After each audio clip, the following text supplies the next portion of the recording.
I will start with good morning and welcome to Sierra Foothills Unitarian Universalists. My name is Reverend A.J. Van Tyne. I'm the minister of this congregation, and I'm joined this morning for our service on deep listening to others and widening the circle of concern by our worship associate, Joan Lactis, Patty Leftridge, our music director. We have some special music from Skylar Leftridge, and Adrian, our director of religious education, will do the story for all ages. And we, of course, are joined by all of you. You are all welcome here today. In all the beauty of languages, cultures, and skin tones that come together in your uniqueness, you are welcome here. In all the ways that you experience and express gender, you are welcome here. In the beauty that is who you love and how you love, you are welcome here. In all the varied ways you move through and interact with the world, you are welcome here. With all of the religious and ethical traditions that inform your spiritual life, you are welcome here. Whether you come feeling despair or hope for our world and its future this morning, you are welcome here. No matter how long you've been away, nor how soon you may return, you are welcome here.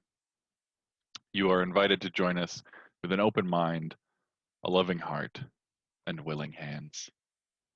We welcome you today. I especially welcome newcomers today. Our Zoom worship is not so different from our regular services, although each Sunday is a little bit different, so please do come back a few times to really get to know us.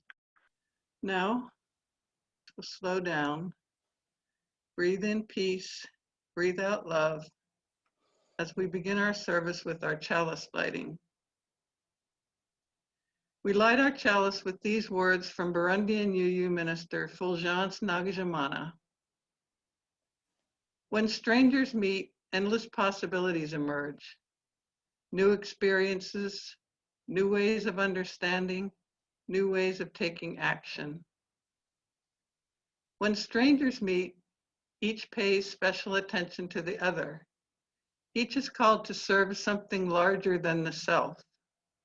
Today, this morning, let's light the chalice for openness, for willingness to grow, for rich curiosity, and for common purpose.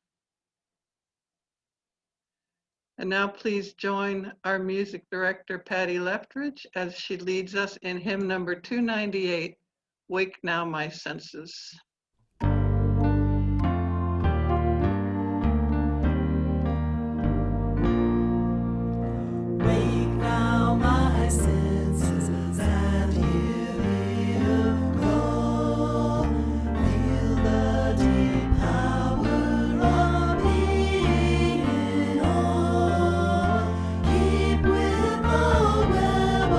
Creation, your vow, live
Patty. And I invite Adrian to offer our time for all ages. Good morning, everyone. That is one of my favorite songs. I love that song. So today I wanted to talk with you about being frustrated and what that has to do with listening. I remember being a little kid and getting frustrated with my parents. To tell you the truth, I'm an adult now and I still sometimes get frustrated with my parents. But when I was a little kid, it was especially tempting to raise my voice when I wanted someone to listen to me. Have you ever felt like that? That you wanted to raise your voice and shout so that someone will listen to you better? I think we've all been there. One day, I remember my dad pulled me aside and he said, Adrian, if you want someone to listen to you, you shouldn't yell. Now, I was quite skeptical because I figured he was just trying to trick me into being quiet, right? Yes. But then he continued. He said, Adrian, if you want someone to really listen to you, what I do is I actually quiet down a little bit. So I'm talking a little lower than normal. And then people have to listen a little extra hard to hear what you're saying, and they're more willing to actually try to understand you. Now, this kind of made some sense. Turns out my dad was right. It's been scientifically proven. If we lower our voices a little tiny bit lower than average, people have to strain to listen to us, and their brains are more open to trying to hear us. Fascinating, isn't it? So I wanted to share this and have us keep this in mind as I tell a little story about a church meeting at the First Universalist Society in Chicago. Now, I know church meetings may not be the most interesting things in the world, but one day in 1948, the First Unitarian Universalist Society in Chicago was having a very, very important meeting. They were going to talk about desegregating their church. Does anyone remember what desegregating means? You can unmute yourself and jump in if you'd like to. Desegregating. We don't talk about desegregating very much anymore because it's mostly happened in a lot of places. So way back in the day, a lot of places were separated by people's skin color, right? Restaurants, bathrooms, and also houses of worship. I know that's surprising to a lot of people. Now, in some places, there were laws that kept people apart on the basis of their skin color. But this wasn't just the Jim Crow laws in the South. This was all over the United States. And it wasn't just laws, there were also policies. And a lot of churches had policies about who could and could not be a member of their house of worship. Now, I know that seems a little strange to us today, but in 1948, that was more common than not. So, the First Unitarian Society of Chicago was a similar congregation. They were located in a neighborhood with a lot of African Americans, but only whites were allowed to join the church according to their written laws or the written rules of their church and customs, so people just weren't very welcoming of people of color back in those days. The day came that many members of that church began to believe they needed to take action against racism if they really wanted to live up to their values and principles. The minister, Reverend Leslie Pennington, was ready for this day and ready to take action. So was James Luther Adams. James Luther Adams was a famous liberal theologian and social ethicist, a person who studies religion, beliefs, and values. Dr. Adams taught at the Meadville Lombard Theological School right across the street from the First Unitarian Society of Chicago. And he was a member of the congregation's board of directors, so he was a leader in the congregation. Along with some others, Reverend Pennington and James Luther Adams proposed a change in the church's bylaws to desegregate the church and welcome people regardless of whatever their skin color might be. They wanted to include rather than exclude people, and they saw this as a way to put their love into action. When the congregation's board of directors considered the desegregation proposal, most of them supported it. However, one board member objected. "Your new program is making desegregation into a creed," he said. "You're asking everyone in our church to say they believe in desegregating, inviting, or even recruiting people of color to attend church here. And that's a good way to tackle racism. What if some of our members don't believe this?" And I know, again, today we would think, who would say something like this? But it was very, very common feelings and thoughts back in those days. Desegregation was a really controversial topic. In 1948, anything about skin color and racism was controversial. Some people, even people who supported African Americans in demanding civil liberties, believed that separate but equal, keeping people apart based on skin color, was the best way to go. Strange but true. Respectful debate ensued at the First Unitarian Society of Chicago, and both sides felt in their hearts that their belief was right. Perhaps they were so busy trying to be heard that they forgot to listen. Maybe some of them got a little frustrated during that meeting and decided to raise their voices. The debate went on until the early hours of the morning. Everyone was exhausted and frustrated. Finally, James Luther Adams remembered that we should be listening twice as much as we should be talking. And he asked the person who had the strongest objection, "What do you say the purpose of this church is?" Notice, he didn't give a lecture, he didn't shout, he just asked a question. Suddenly, everyone was listening. Everyone wanted to hear the answer to this crucial question. Probably the person who objected was listening especially hard to his own heart, as well as to the words he had heard from other board members during this long discussion. The board member who opposed opening the church to people of color finally replied, "Okay, Jim, the purpose of this church is to get a hold of people like me and change them." And that was that. The First Unitarian Society of Chicago successfully desegregated. This is an example of how deep listening can really help change not just the course of a conversation, but the course of history. So let's all remember, it isn't about who's the loudest. It isn't about who can shout more. It's about who can listen more. And how do we invite people to listen to us? Thanks so much for your time this morning. In this community of mutual care, we celebrate the great joys of life together and help share the burden of sorrows and grief. As such, each week we share specific joys and sorrows from the lives of our members in prayer.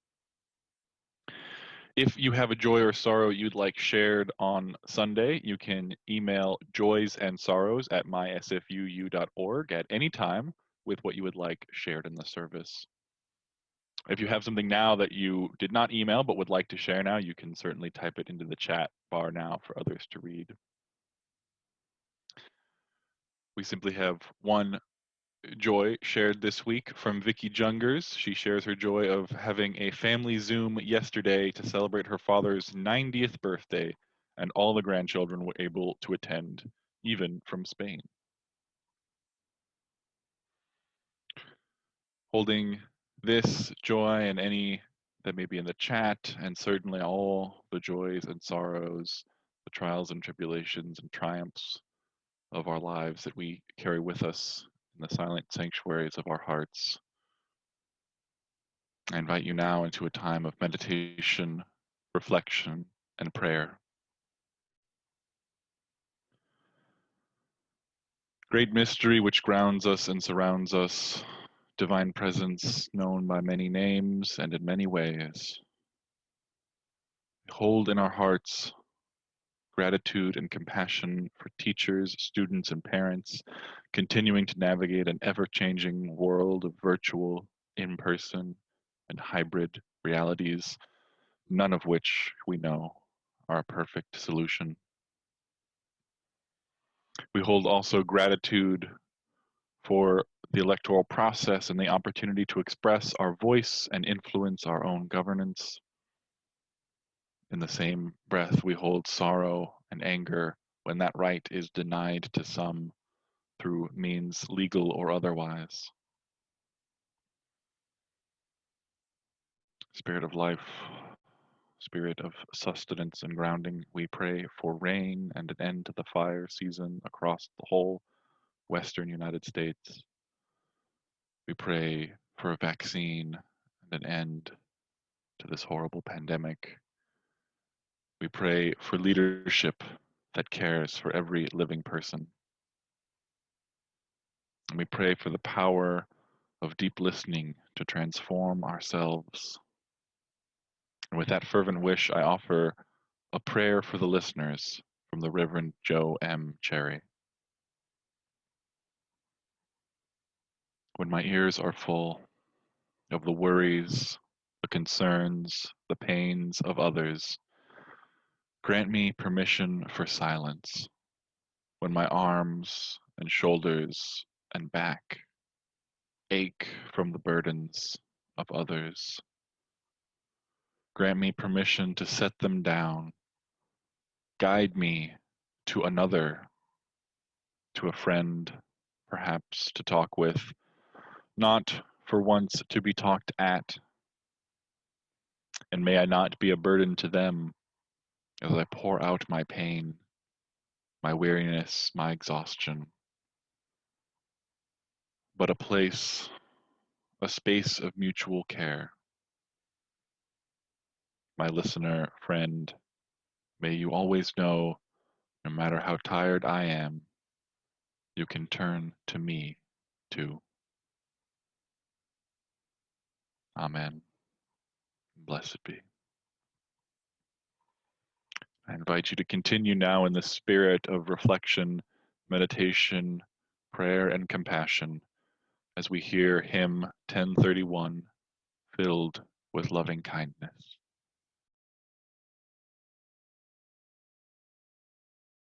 May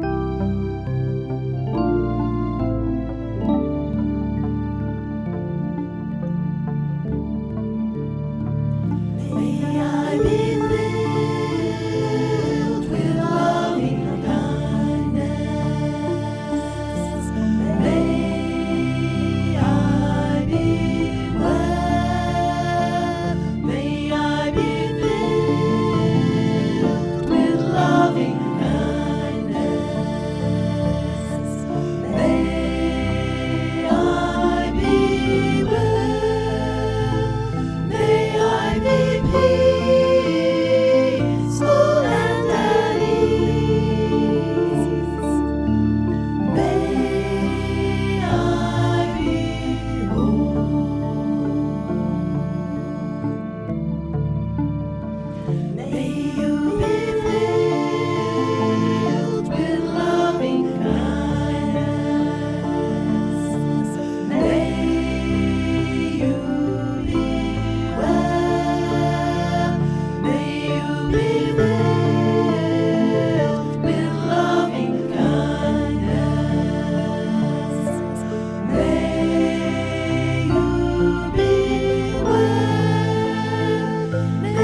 Thank you.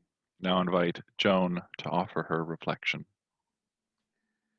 Morning. I haven't always been a good listener. Like a lot of us, rather than listening, sometimes I'm mostly waiting for my turn to talk. And when it's my turn to talk, what I want to talk about is how you can solve the problems you're telling me about. And I have a lot of solutions to offer. At some point, I had a friend who was a good enough friend to tell me that when she told me about problems, she wasn't looking for solutions. She just wanted comfort, compassion, and empathy. It still takes a lot of practice for me to remember that when people are telling me about problems, it's not necessarily because they want me to solve them. And I still have to work at it. But this bit of insight gave me some baseline listening skills that allowed me to start doing work that I do, visiting immigrants in detention. I've spoken about this work many times in services that I've done. I work with a group called Faithful Friends that's part of a nationwide advocacy group for immigrants in detention called Freedom for Immigrants. When I first started working with Faithful Friends, it wasn't because I felt like I had any particular skill or interest in visiting immigrants in detention. It was because the woman who started the group needed someone to do the computer work to manage the database of people on the inside and people on the outside and match up visitors. But I had to go on the visits because I had all the names. Before we started visiting, we did have some training from the Freedom for Immigrants group. And what they basically told us was that all we were there to do was listen and make friendly conversation. We weren't there to offer legal advice or self-help suggestions or tell them anything else about how to fix their lives. Only provide friendship and moral support for this very difficult journey that they were on. And so I had to practice this skill that I had only sort of learned, that it's okay to listen to someone's problems and not offer solutions. There really weren't any solutions I could offer people in detention anyway. And there were even more or less limits on how much hope we could offer. For example, we were not to tell them to keep a positive attitude or that everything would work out okay in the end, because we didn't know that everything would work out okay in the end. And telling people in a desperate situation to keep a positive attitude can just add more pressure when they feel like they can't keep a positive attitude. So when I first started visiting, I wondered why anyone in detention even signed up for a visit with someone who wasn't going to be able to do anything for them. But I soon found out how much these visits meant to the people inside. The first two people I visited called me an angel and said they had prayed for a visitor. So that was pretty powerful motivation for me to keep visiting. The people we visit often tell us how much they look forward to the visits, and they know the day that we're expected. They write us letters and send birthday cards. Where does a person in jail even get a birthday card? Many of them keep in touch after they get deported or released. I've been visiting for 8 years now, and I have visited probably 75 or 80 different people. And it's almost always the same experience where we make deep connections that often last beyond detention. I can now see the value of just having someone to bear witness, someone to offer comfort and empathy as they go through this incredibly difficult time in their life, offering nothing more than words of kindness and letting them know that we will be there for them as long as they want us. But even though I can't do anything for the individuals that I'm visiting to change the outcome of their situation, that doesn't mean I can't do anything. I can work to try to change this broken system. As part of Faithful Friends, I participate in lobbying and public action activities to support policies that advocate for improved conditions of confinement with the goal of ending detention for people in the immigration appeals process. The personal stories we hear and the connections we make with detained individuals guide our advocacy, so we know we are using our privilege and position to call attention to their needs and visions, not ours. It's disappointing but not surprising that people of privilege can get results when the people in the jail can't. If my faithful friend's co-coordinator or I call the jail captain and report a medical issue that has been shared with a volunteer visitor, medical care is often quickly provided, even though the detainee may have been requesting it for weeks. So we feel obligated to use what privilege we have for the benefit of the people we visit. We carry their stories to the state capitol and the public, and we do what we can to make sure their stories are heard. Visiting immigrants in detention has changed me in a lot of ways, but one of the most significant changes is that it has shown me what a gift it is just to be listened to and truly heard, and to have someone sit with you without judgment and take your story with them. We might not all be visiting people in detention, but we visit people in hospitals, nursing homes, other situations where we can't change the situation for them. But from my experience, the situation changes when we just sit and listen to each other with open hearts and let the connections we make with each other change us. Thank you. Generosity is a spiritual practice of this congregation. When we offer our time, our talents, and our treasure, we deepen our engagement and become part of building the beloved community together. As part of our ethic of generosity,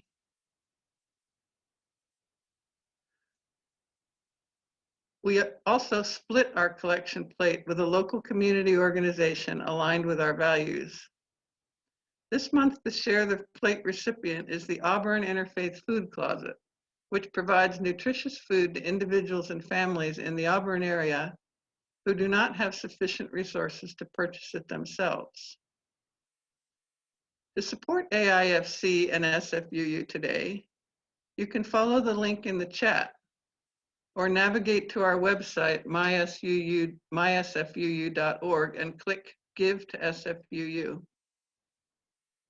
Here you can donate to SFUU at any time for our Share the Plate program or directly to SFUU to pay your pledge.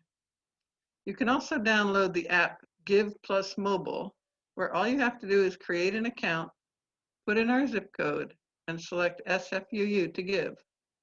Instructions and links are at the bottom of the Give page at mysfuu.org. And as always, you can mail your donations and pledges directly to the church at our 190 Finley Street address. If this is one of your first times visiting, please know that you are our guest and there is no expectation that you contribute. The offering will now be given and gratefully received.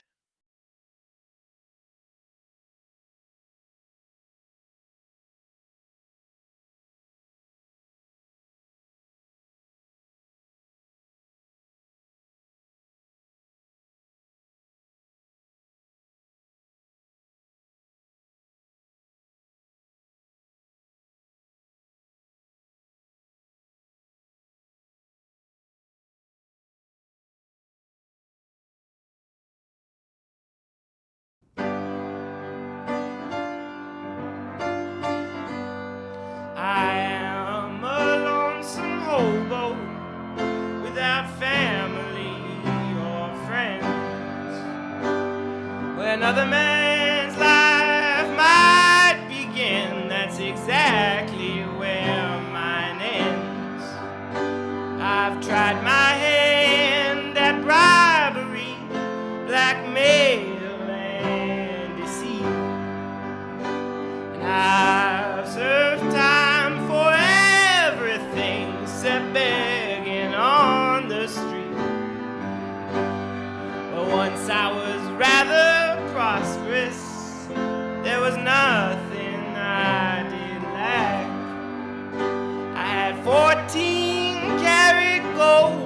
my mouth and silk upon my back. But I did not trust my brother. I carried him to land, which led me to my fatal doom, to wander off in shame. Kind ladies and kind gentlemen, soon I will be gone. But let me just warn you all before I do pass on. Stay free from petty jealousies. Live by no man's code. And save your judgment for yourself, lest you wind up on that road.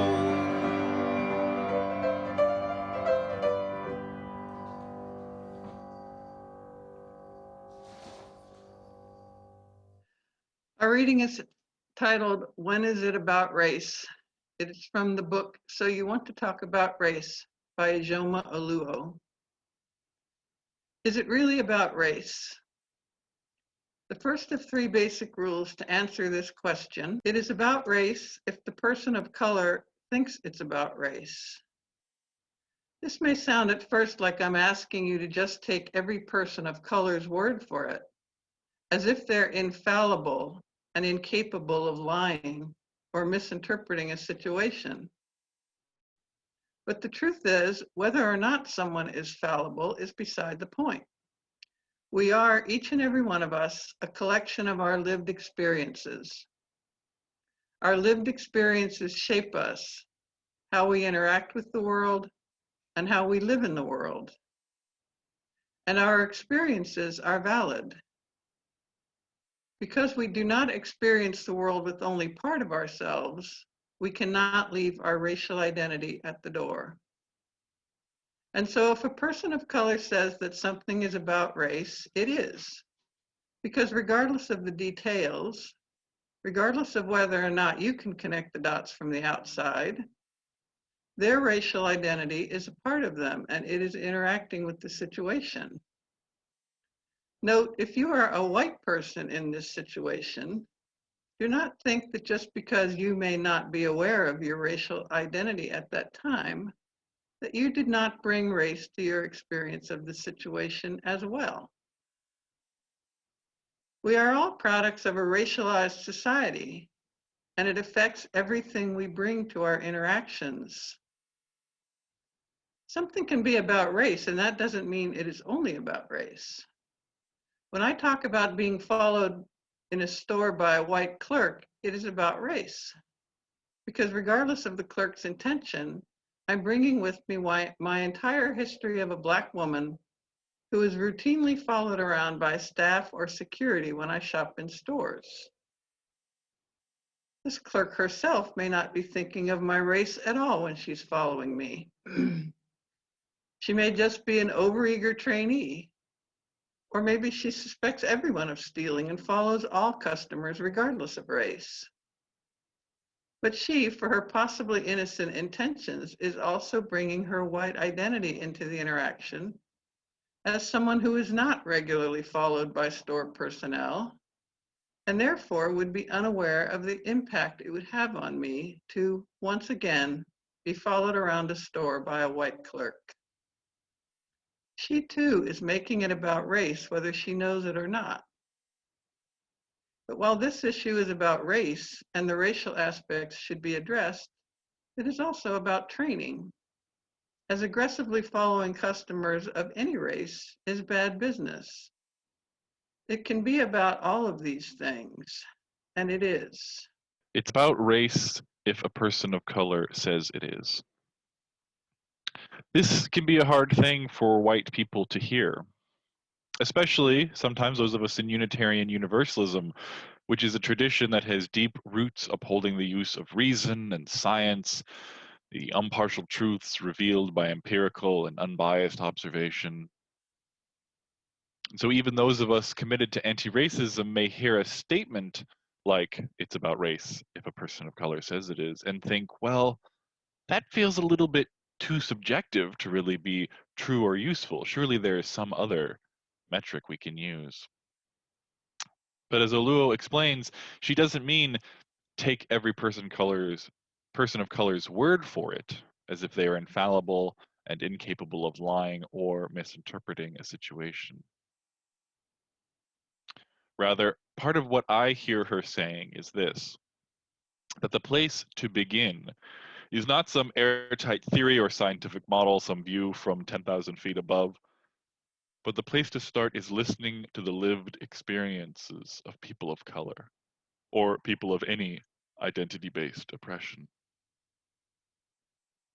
This emphasis on listening and trusting people's experiences, people's accounts, reminds me also of the Me Too movement, which encourages believing women about the prevalence of sexual harassment.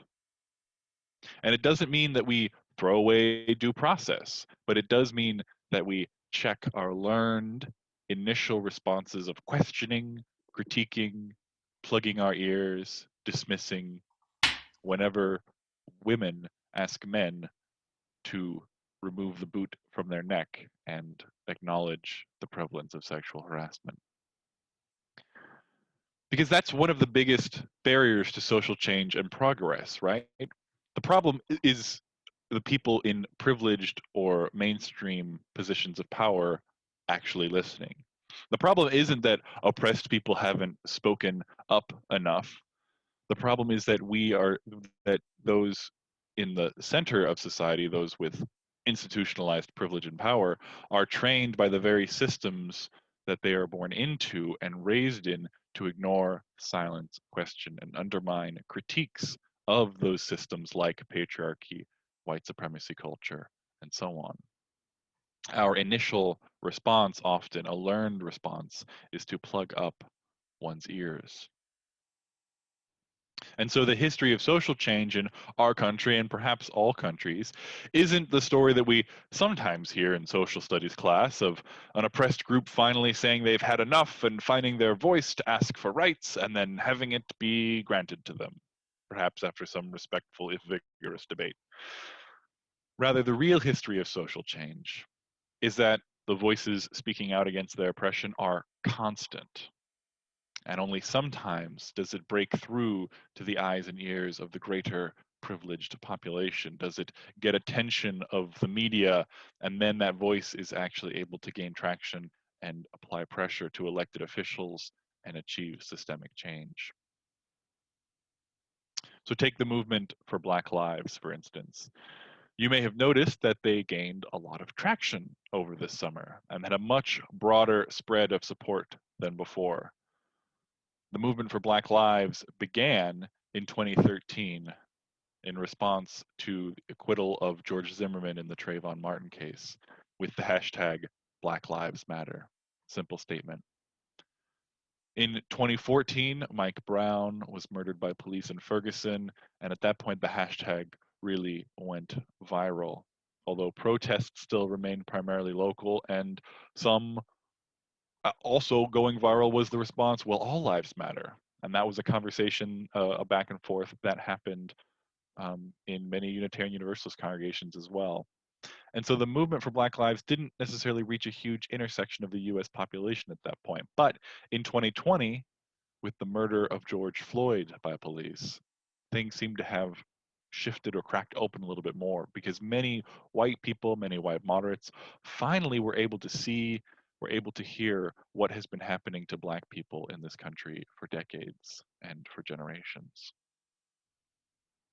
An estimated 15 to 26 million Americans showed up in protests all across the country, demanding change and in many cases securing some small concessions.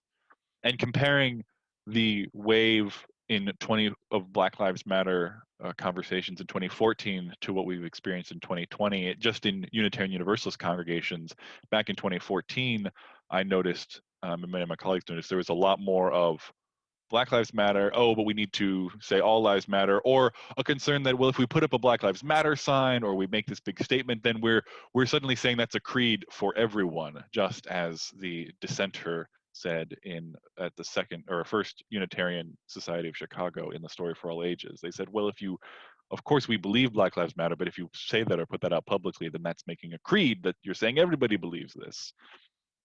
In 2020, the consensus has been much more solidified on the ground of, yes, Black Lives Matter, we can say this. It's a restatement of our first principle, respecting the inherent worth and dignity of every person.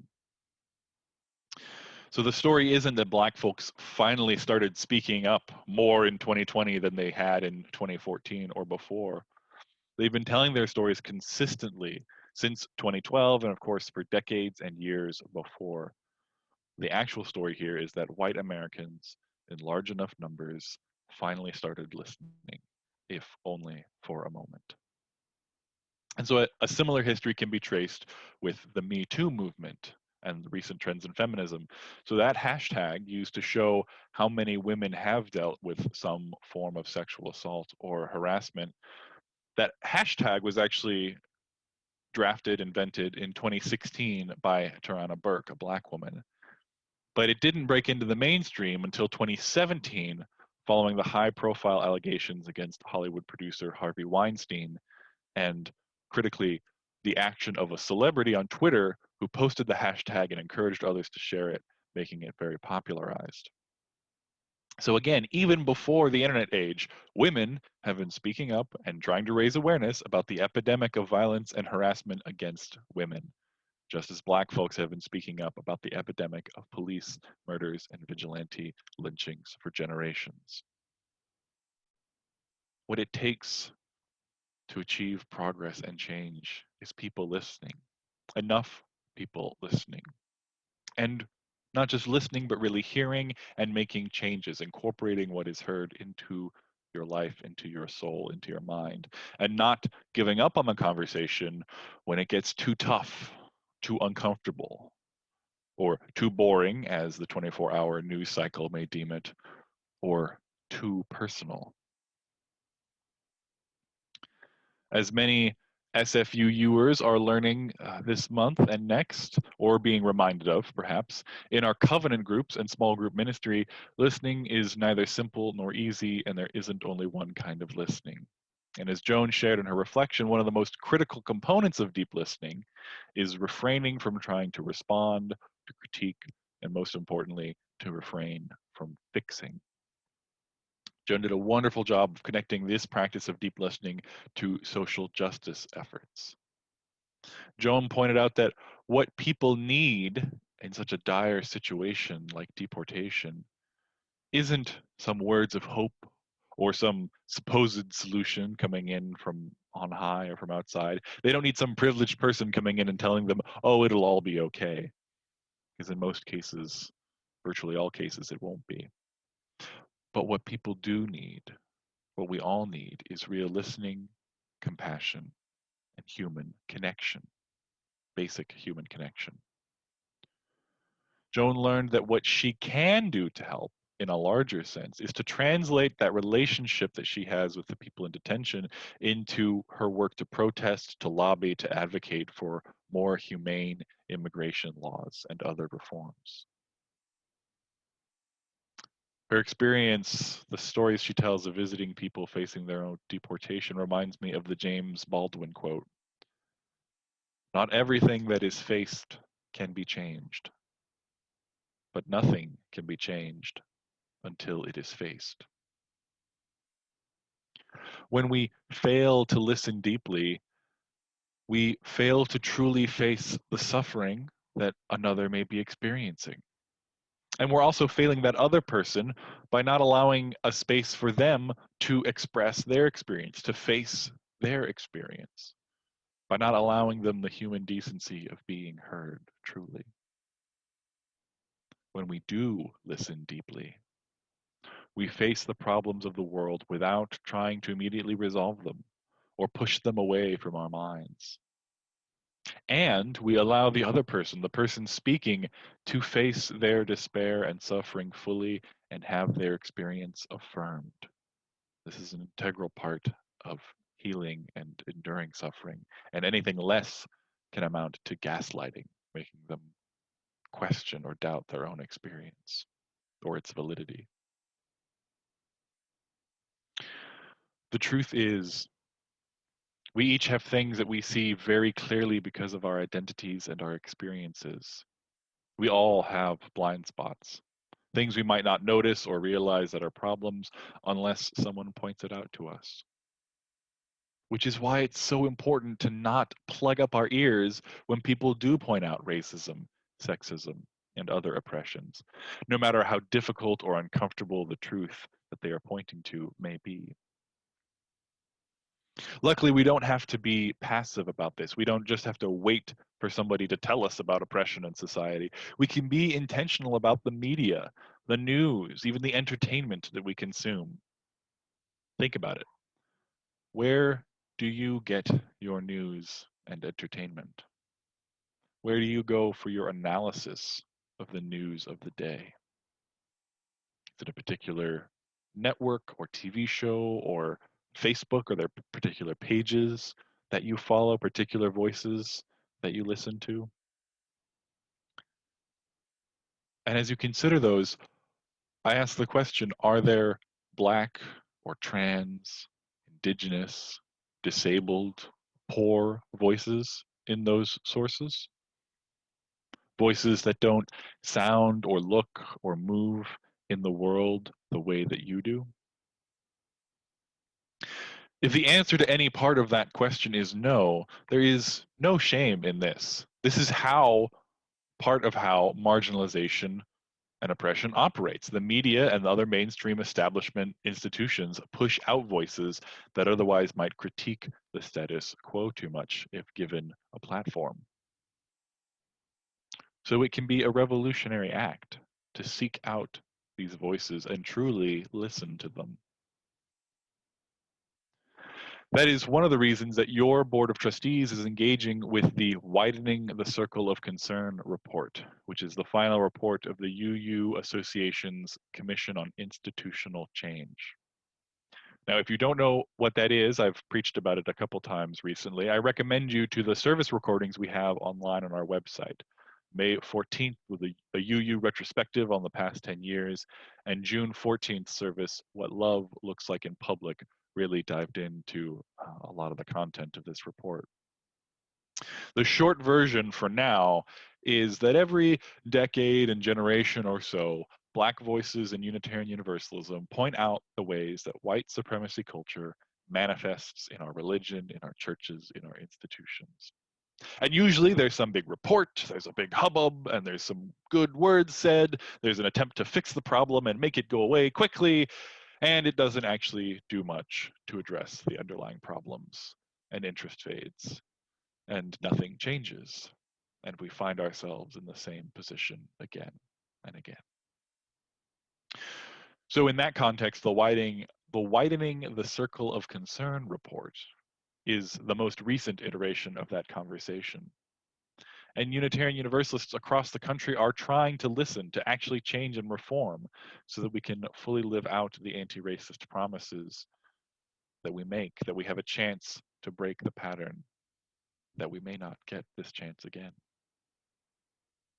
So to that end, your Board of Trustees is reading through this report, engaging a different section each month, and reflecting on it, trying to really listen to the experiences and analysis within it, primarily from the perspective of people of color and other marginalized identities. And we're not trying to do anything more than just listen right now. The first step is to listen, to educate ourselves. Now, if you're not one of the 7 members of the board, but you do find yourself called to listen more deeply and to learn more about how to be an anti-racist, well, Ibram X. Kendi wrote a book by that very title, and SFUU is hosting an anti-racist book group to discuss that book over the next several weeks.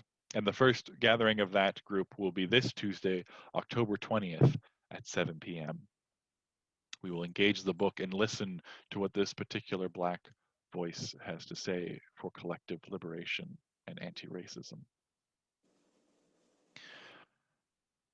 So lastly, the very critical piece in all of this is that we must allow the listening to others to actually change us, to change our behavior. That is the point of church, as the resistant fellow said at First Unitarian in Chicago in the story For All Ages. For myself, part of why I call myself a religious person is that I don't think that I have it all figured out. I recognize that I am fallible and I have blind spots. And so I try as best as I can to unplug my ears and to listen to the voice within myself, to others who are suffering and whose suffering I often contribute to unknowingly, and listening to the divine or the mystical, whatever is greater than myself. And I seek to listen because I seek to be transformed, because I want to be a tool for justice and flourishing in the world. And now, of course, there is an oxymoronic tension here that I want to acknowledge, right? Truly listening to the realities of the oppressed requires that we take action and alleviate the power imbalances in society, that we do something.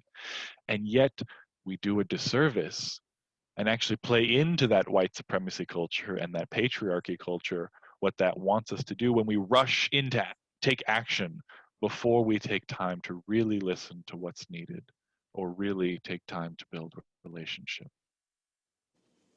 So it's a both and, right? We have to listen deeply, listen actively, and be prepared to let what we hear actually change us, but not try to force that change. Or worse, try to dilute that change so that it's more comfortable for us, more palatable, or more achievable, rather than being the real change that is being asked for, the real change that is so desperately needed. If only we have ears to hear it first. Friends, if we can deeply listen to one another, we could make such sweet harmony. A brighter future is possible, but not guaranteed. And the first brick to be laid is in building relationship, is in deep listening to all of our voices together. And in that spirit, please sing with me now hymn 1023, Building Bridges.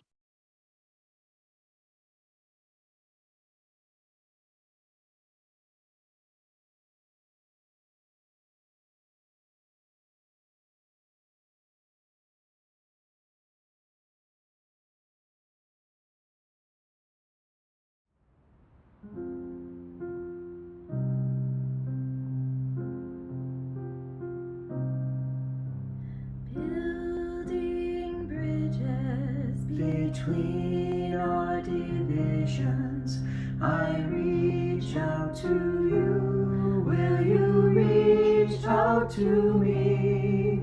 With all of our voices and all of our visions, friends, we could make such sweet harmony.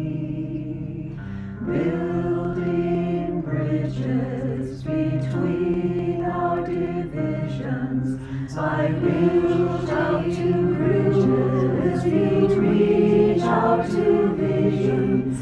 I reach out to voices, reach out to visions. I reach out to voices, reach out to visions. I reach out to voices, reach out to visions. I reach out to voices, reach out to visions. I reach out to voices, reach out to visions. I reach out to voices, reach out to visions. I reach out our voices, reach out our visions. Building bridges between our divisions, I reach out to you.